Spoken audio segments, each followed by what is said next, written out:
다 함께 히브리서 12장 14절 8월의 말씀을 암송하시면서 하나님 앞에 예배자로 나아가시겠습니다. 모든 사람과 더불어 화평함과 거룩함을 따르라. 이것이 없이는 아무도 주를 보지 못하리라. 아멘. 찬송가 289장 주 예수 내 맘에 들어와 계신 후 우리 가사를 묵상하며 예수님을 내 마음 깊은 곳에 모시고 고백하며 찬양하겠습니다.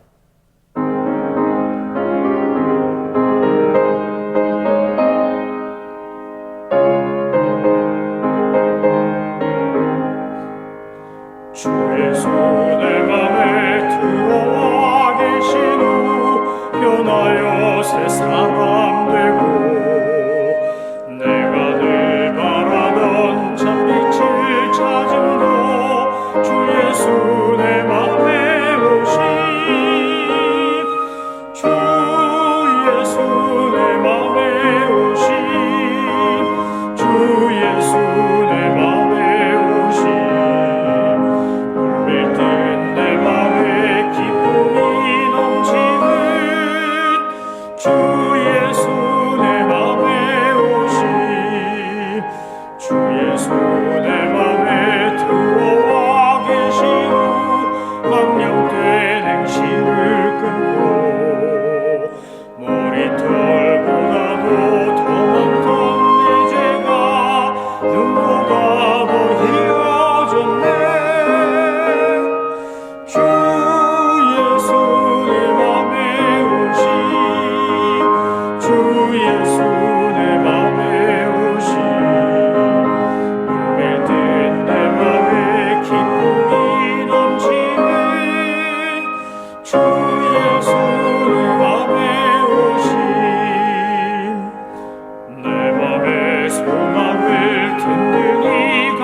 하나님께서 오늘 우리에게 주신 말씀은 사무엘상 4장입니다. 사무엘상 4장은 참 비극적인 내용을 담고 있습니다. 사무엘상 4장의 내용이 이스라엘 역사 속에 없었다면 얼마나 좋았을까.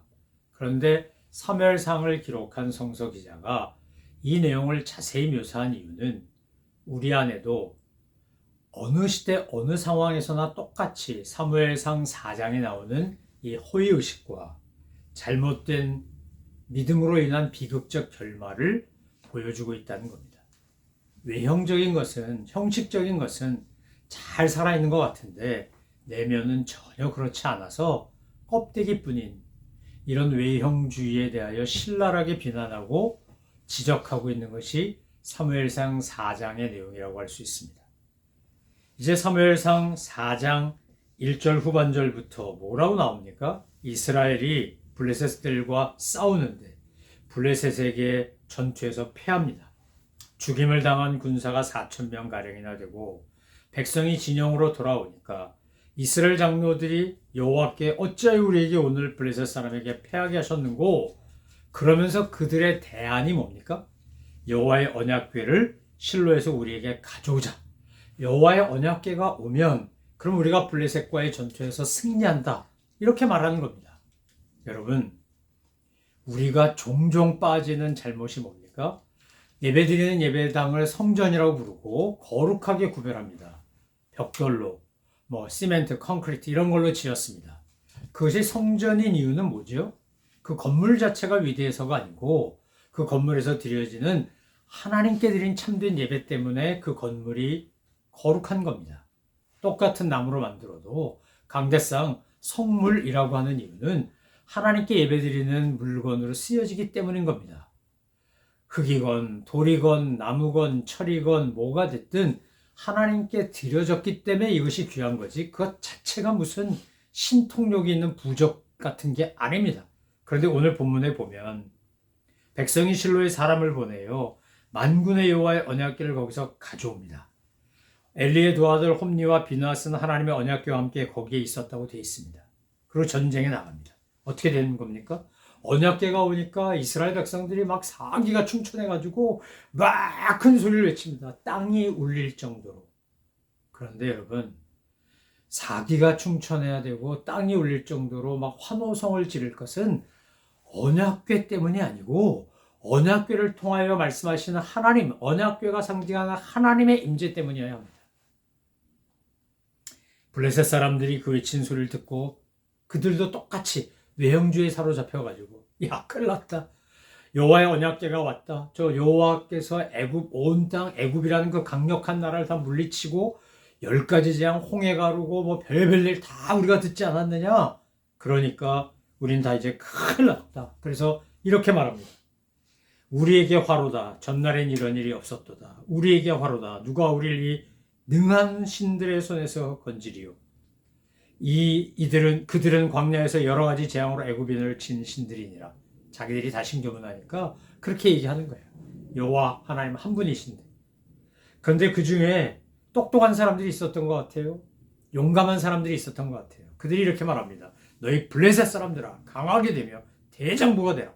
너희가 히브리 사람의 종이 되기를 그들이 너희의 종이 되었던 것 같이 되지 말고 대장부같이 되어 싸우자. 이러고 막 격려하고 독려합니다. 그리고 나서 전쟁을 하니까 이스라엘은 여호와의 언약궤만 믿고 있다가 패하여 각각 장막으로 도망갔고 살육은 심히 커서 이스라엘 보병에 엎드린 자가 3만 명이 되었다는 겁니다. 이스라엘의 언약궤, 하나님의 언약궤가 오기 전에 죽은 사람이 4,000명이었는데 언약궤가 온 다음에 죽은 사람은 3만 명이 되고 더더구나 여호와에게는 빼앗겼고 엘리의 두 아들 홈니와 비느하스는 그 자리에서 죽임을 당하고 갑니다. 4장 1절로 11절 말씀을 이렇게 따라가다 보면 껍데기 신앙, 외형주의 신앙, 하나님 아닌 것을 하나님처럼 섬기는 우상숭배 신앙은 비극으로 끝날 수밖에 없습니다. 히스기야 왕 때 모세가 노뱀에 달아서 노뱀을 나무에 달아서 들어서 불뱀에 물린 자들이 이거 바라보면 살게 했던 그걸 자꾸 하나님처럼 경배하니까 어떡합니까? 하나님이 부셔버리라 그럽니다. 부셔버리라. 더 심한 것은 예수님이 예루살렘 성전을 보고 우신 겁니다. 예루살렘 성과 예루살렘 성전을 보고. 그 당시 헤롯이 자기 출신 성분이 원래 오리지널 유태인이 아니니까 자기는 에돔 족속 출신이니까 그러니까 사람들 민심 얻으려고 솔로몬 성전, 수룹바벨 성전, 헤롯 성전 3번 지었는데 제일 크고 웅장하게 지은 게 헤롯 성전입니다. 근데 예수님은 뭐라 그러셨습니까? 예루살렘을 보고 우시면서 돌 위에 돌 하나도 남지 않을 것이다. 수많은 예언자들과 선자들을 잡아 죽이는 끔찍한 살인의 현장으로 바뀐 것인데 아무리 그곳에 기가 막힌 성전이 세워졌는들 무슨 의미가 있겠습니까? 지금은 솔로몬 성전이 서 있던 그 자리에 무슬림들이 세운 모스크가 있습니다. 황금돔 모스크. 지금 유태인들이 가서 막 머리를 흔들면서 기도하고 통곡하고 하는 그 통곡의 벽은 옛날 성전을 지을 때의 기초에 해당되는 부분입니다. 여러분, 건물이, 어떤 상징이, 어떤 물건이 우리의 신앙을 대신할 수 있는 게 아닙니다. 부모님이 눈물 콧물 빼고 성경 읽고 기도하고 그 성경 품에 안고 간구하고 그래서 그 성경이 너무 귀하다 그래서 그 성경책만 있으면 나는 믿음이 없는데 부모님의 믿음처럼 됩니까? 집안에 쫙 모셔놓고 가정 예배 드리던 그런 십자가 하나 있는데, 오래된 십자가, 저 십자가만 있으면 만사형통이야. 그냥 우리 집에 모든 악한 것들, 나쁜 것들을 다 물리치는 그 부적같이 되면 그 십자가 때문에 뭐가 되냐고요. 아니라는 거예요. 오늘 본문을 통해서 주님이 우리에게 말씀하시는 건 껍데기는 가라예요. 껍데기는 가라. 외형적이고 형식적이고 생명력 없는 아무리 껍데기 만들어 놔도 언약궤 아니라 뭐 예수님 달린 십자가라 할지라도 거기에 진정한 신앙 고백과 하나님에 대한 경외와 말씀에 대한 순종과 하나님을 섬기는 온전한 예배가 없으면 다 소용없는 거예요. 다 필요 없는 거예요. 하나님은 지금 이스라엘 백성들에게 4천 명이 죽었는데 3만 명이 죽는 이 끔찍한 살육을 경험하게 하면서 깨닫게 하시려고 하는 거예요. 너희는 왜 나를 찾지 않고 내가 상징적으로 준 그 조각 나무로 만든 아무것도 아닌 그 나무 상자, 거기에 아무리 서랍들이 뭐 저를 이렇게 날개를 펴고 있고 금으로 씌웠고 여호와의 지성소에 있고 그게 뭔 소용이 있어요? 그건 그냥 물건일 뿐이에요. 여호와의 언약궤가 의미 있고 가치 있고 능력이 있으려면 거기에 여호와가 임재해야 되고 하나님의 영광이 드러나야 되는 거죠. 물건 자체가 능력이 아니에요. 여러분, 우리가 예배당을 무시하거나 성물을 무시하는 게 아니에요. 예배당이 예배당이 되고 성물이 되려면 온전한 예배가 있어야 되죠. 예수님께 수가성여인이 묻죠. 어디서 예배 드려야 되냐고요? 어디서? 그때 예수님의 대답은 뭐였습니까? 어떻게 예배를 드려야 되냐고요. 신령과 진정으로 예배를 드려야 돼요. 그게 뭐 그리심산, 뭐 그발산, 뭐 예루살렘 성전, 그 장소가 중요하지 않다는 거예요. 오늘 주님은 우리에게 껍데기 신앙 버리고 알맹이 신앙 가지라고 말씀하시는 거예요. 가짜 말고 진짜. 형식도 중요하지만 내용이 중요하다. 신령과 진정으로 바르게 예배드려라. 이렇게 얘기하는 거예요. 이제 베냐민 사람이 진영에서 달려나와 자기 옷을 찢고 자기 머리에 티끌을 덮어쓰고 실로에 가요. 그가 이럴 때 엘리가 길 옆 자기 의자에 앉아 기다려요. 그의 마음이 여호와의 귀로 말미암아 떨릴지 소문을 들었어요. 온 성읍이 들려오며 알림에 온 성읍이 부르짖어요. 그 부르짖는 소리를 듣고 엘리가 묻죠. 이 소리가 뭐냐? 그는 눈이 어두워서 보지도 못하게 되었어요. 그때 엘리에게 달려온 사람이 이야기합니다. 나는 진중에서 도망 나온 사람이라. 엘리가 이르되 내 아들아 일이 어떻게 됐느냐? 소식을 전한 자가 대답하죠. 이스라엘이 블레셋 사람들 앞에서 도망했고 백성 중에는 큰 살육 3만 명이나 죽었고 당신의 돌 홈니와 비나스도 죽임을 당하였고 여호와의 궤는 빼앗겼나이다. 하나님의 궤 빼앗겼다는 이야기 들을 때 엘리가 너무 충격받아서 의자에서 뒤로 넘어져서 어떻게 됩니까? 문 곁에서 목이 부러져 죽었다. 나이도 많았고 몸도 뚱뚱하고 근데 그는 40년 동안 사사의 삶을 이렇게 비극적으로 끝내요. 하나님께서 사무엘을 통해 직접 하나님의 사자가 와서 예언하신 거였어요. 저주하신 거였어요. 그 저주가 바뀌려면 어떻게 했어야 됩니까? 엘리도 홈리도 비느하스도 정말 옷을 찢고 티끌을 뒤집어 쓰고 마음을 찢고 하나님 앞에 회개했었어야 돼요. 그러면 그 저주가 변하여 복이 됐을 거예요. 그런데 아무리 사무엘상을 읽어봐도 그 무서운 경고를 받았음에도 불구하고 엘리도 홈리도 비느하스도 아무도 회개했다라는 말이 나오지가 않아요. 그러니까 홈리와 비느하스도 전쟁터에서 그 자리에서 죽고 엘리도 여호와의 궤 뺏겼다는 이야기 듣고 죽어요. 엘리만 죽어요. 홈리와 비느하스만 죽어요. 오늘 보니까 비느하스의 아내도 에나타가 죽어요. 그리고는 그 죽으면서 낳은 아들 이름을 이가봇이라 그래요. 하나님의 궤가 빼앗겼고 하나님의 영광이 떠났다. 사무엘상 4장을 읽으면 참 마음이 아파요. 속상해요. 왜 이렇게 됐을까? 왜 이렇게 망가졌을까? 왜 이렇게 엉망진창이 됐을까? 하나님께서 이 이야기를 듣는 이스라엘 백성들에게와 우리들에게 주시는 메시지가 뭐겠어요? 여호와의 언약궤, 하나님의 놀라운 은혜와 복과 도우심과 은혜의 상징인 그 언약궤가 능력이 아니고 하나님의 능력이시라는 거예요. 언약궤를 믿지 말고 하나님을 믿으라는 거예요. 여러분, 오늘 우리가 정말 하나님을 제대로 믿고 계십니까?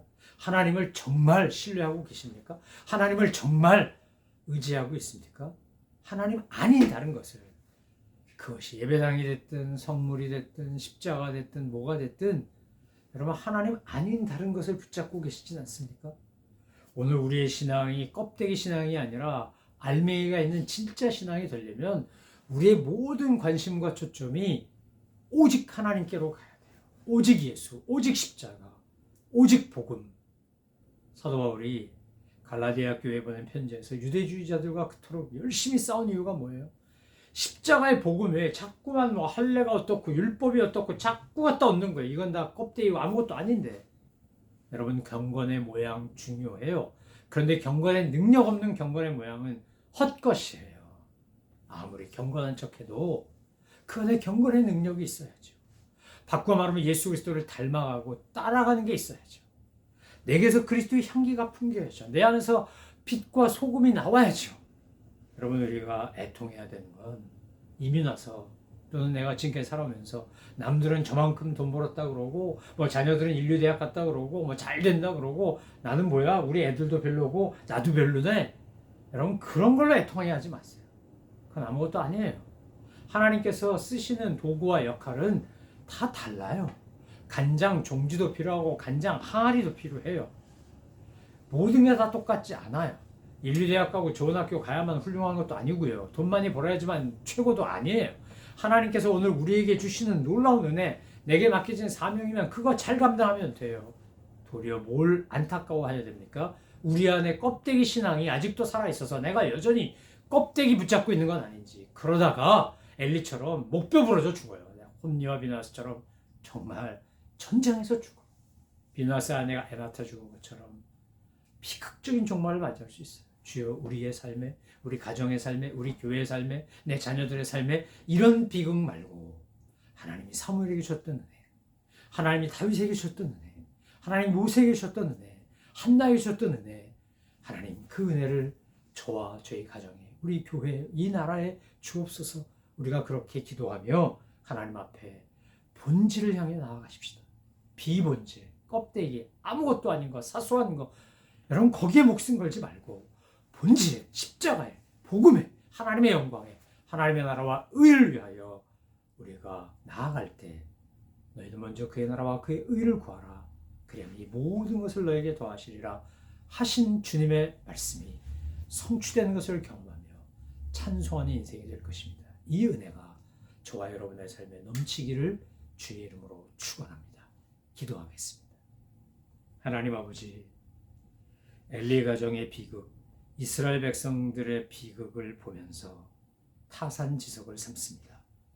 우리도 껍데기 신앙으로 비본질적이고 헛것을 추구하고 있지는 않은지요. 주님, 오직 주님 바라보며 주님을 따라 십자가의 길을 걸어가는 신실한 제자들 되게 하여 주옵소서. 감사드리며 예수 그리스도의 이름으로 기도 올려옵나이다. 아멘. 하늘에 계신 우리 아버지, 아버지의 이름을 거룩하게 하시며 아버지의 나라가 오게 하시며 아버지의 뜻이 하늘에서와 같이 땅에서도 이루어지게 하소서.